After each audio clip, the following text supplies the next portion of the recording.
చీమకుర్తి శేషగిరిరావు పుట్టుకరీత్యా ప్రకాశం జిల్లాకు చెందినవాడు కారు. ఆయన ఈ జిల్లాకు దత్తపుత్రుడు. ఆయన కార్యక్షేత్రము కూడా ప్రకాశం జిల్లాయే.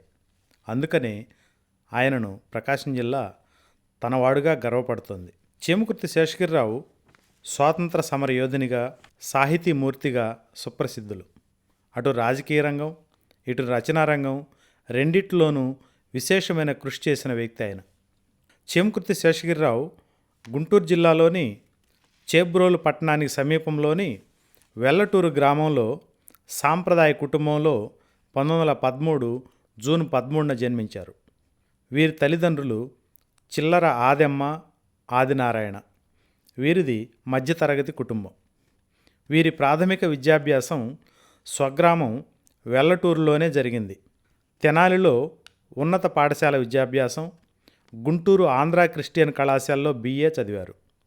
మధ్యతరగతి కుటుంబపు సాధారణ కష్టాలు, ఒడిదుడుకులతో ఆయన విద్యాభ్యాసం నడిచింది. 13 సంవత్సరాల వయసులో ఆయన చీమకుర్తి పట్టణానికి చెందిన చీమకుర్తి వెంకట సుబ్బయ్య కుటుంబానికి దత్తు వచ్చారు. దాంతో చిల్లర శేషగిరిరావు కాస్త చీమకుర్తి శేషగిరిరావుగా మారిపోయారు. దత్తు వచ్చిన స్వగ్రామం వెల్లటూరులోనే ఉంటూ విద్యాభ్యాసం సాగించారు. కళాశాల చదువు కోసం స్వగ్రామం నుంచి గుంటూరుకు రోజు 10 మైళ్ళ దూరం నడిచి వెళ్ళి వచ్చేవారు. శేషగిరిరావుకు బాల్యంలోనే సాహిత్య పరిచయం ఏర్పడింది. శ్రీమాన్ గుడిమెట్ల లక్ష్మీ నరసింహాచార్యుల వద్ద సంస్కృతం అభ్యసించడం దరిమిల ఆయనకు ఎంతగానో ఉపకరించింది. పుట్టుకరీత్యా సాంప్రదాయిక సనాతన కుటుంబమైన విద్యాభ్యాస కాలంలోనే హేతువాద దృష్టి అలవడింది. పూజలు, పునస్కారాలకు దూరంగా ఉండేవాడు. మూఢాచారాలను నమ్మేవాడు కాదు. పైగా బహిరంగంగా వ్యతిరేకించేవాడు కూడా. 1931లో 18వ ఏట మేనమామ కుమార్తె రాజ్యలక్ష్మితో ఆయనకు వివాహమైంది. దరిమిల ఆమె ఆయన కార్యక్రమాలకు మంచి సహకారాన్ని అందించి ఉత్తమ ఇల్లాలుగా పేరుగాంచింది. శేషగిరి ఇల్లు వదిలి నెలల కాలాలు దూరంగా ఉన్నా సంతోషంగా భరించిందామె. ప్రకాశం జిల్లాలో స్వాతంత్రోద్యమ బీజాలు వందే మాతరం ఉద్యమం 1907 నుంచి మొదలయ్యాయని చెప్పవచ్చు. యువకులు, దేశభక్తి పరులను ఆ ఉద్యమం ఒక కుదుపు కుదిపిందని చెప్పవచ్చు. చీమకుర్తి పట్టణానికి చెందిన కోటు జయరామిరెడ్డి ఆ ఉద్యమంలో పాల్గొని చీమకుర్తి చైతన్యాన్ని ప్రదర్శించారు.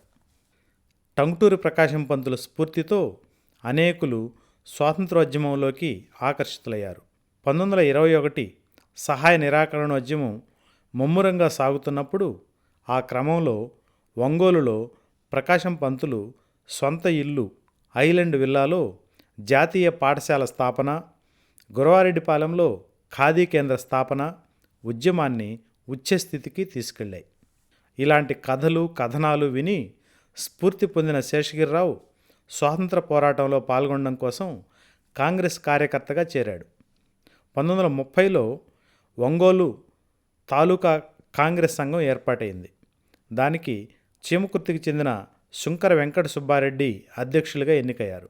కార్యదర్శిగా చీమకుర్తి వాడైన శేషగిరిరావు ఎన్నికయ్యారు. ఈ సంఘంలో శేషగిరి 11 సంవత్సరాల పాటు అంటే 1941 దాకా పనిచేశారు. 1941లో వ్యక్తి సత్యాగ్రహంలోనూ శేషగిరిరావు పాల్గొన్నారు. 1942 ఆగస్టులో బాపట్లలో గుంటూరు జిల్లా కార్యకర్తల సమావేశం జరిగినప్పుడు ఒంగోలు తాలూకా ప్రతినిధిగా ఆయన పాల్గొన్నారు. స్వాతంత్రోద్యమం ముమ్మరమవుతున్నప్పుడు ఉడుకు రక్తం యువకులు చురుగ్గా పోరాటాల్లో పాల్గొనేవారు. 1942 ఆగస్టు 14న కనపర్తి ఉప్పు కోటారులపై దాడి జిల్లా స్వాతంత్రోద్యమంలో ఒక ముఖ్య ఘట్టం. బ్రిటిష్ ఉప్పు చట్టాలను ధిక్కరించి 500 మంది కార్యకర్తలు ఉప్పును సేకరించారు. చట్టోల్లంఘన చేసి తిరిగి వస్తున్న బృందానికి అమ్మనబ్రోలు వద్ద పోలీసులు తారసపడ్డారు. బృందం నేత సాగి విజయరామరాజు కార్యకర్తగా ఉన్న శేషగిరిని పిలిచి తప్పించుకొని అజ్ఞాతంలోనికి వెళ్ళి పోరాటం సాగించమని ఆదేశించారు.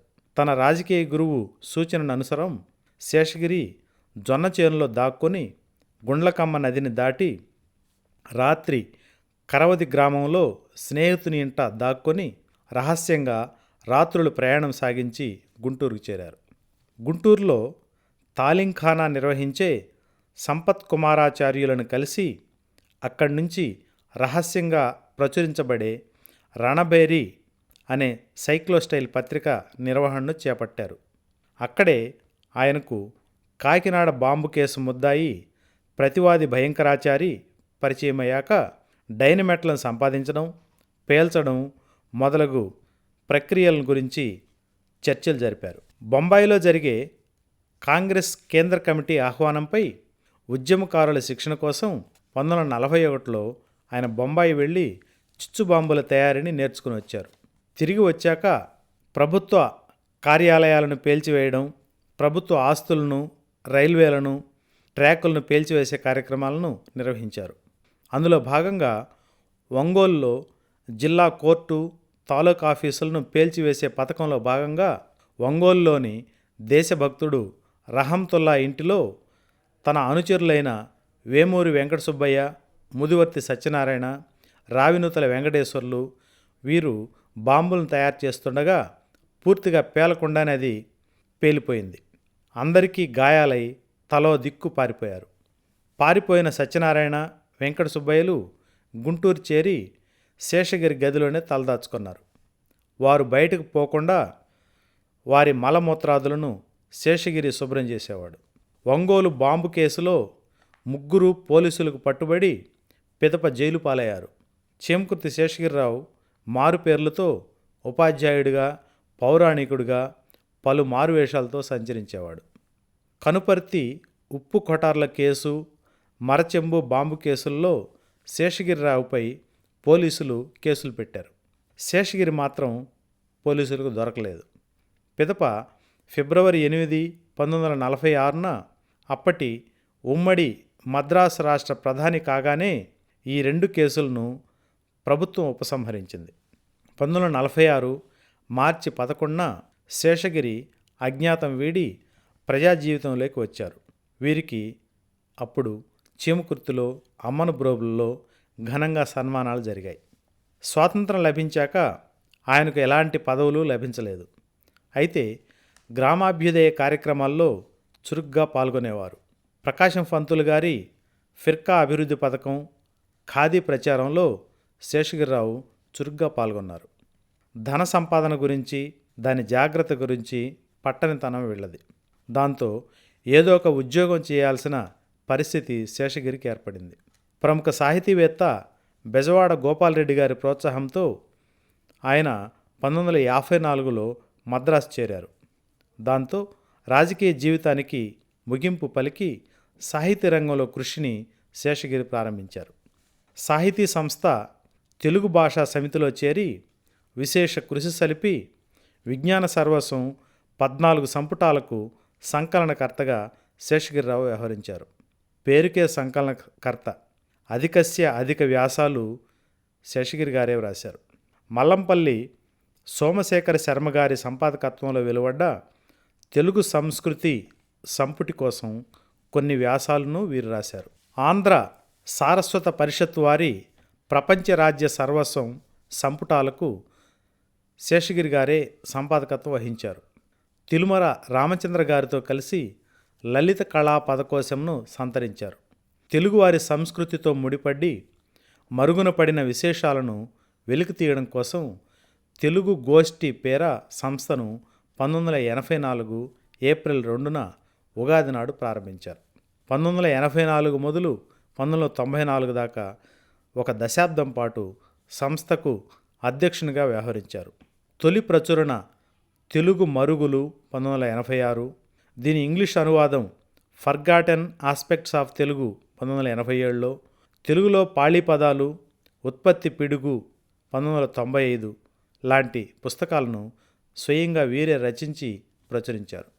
ఒంగోలు ప్రకాశం భవన్లో ప్రకాశం విగ్రహ ఆవిష్కరణ సందర్భంగా వెలువరించిన ప్రత్యేక సంచికకు చేమకుర్తి శేషగిరిరావు సంపాదకత్వం వహించారు.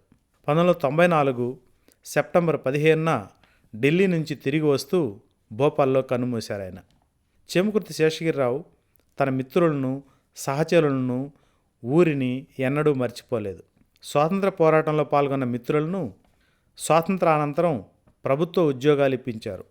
చేమకుర్తి పట్టణం నడిబొడ్డున ప్రస్తుతం ప్రభుత్వ హైస్కూలు, కళాశాల స్థలాన్ని తానే దానం చేసి హైస్కూల్ స్థాపనకు దోహదపడ్డారు.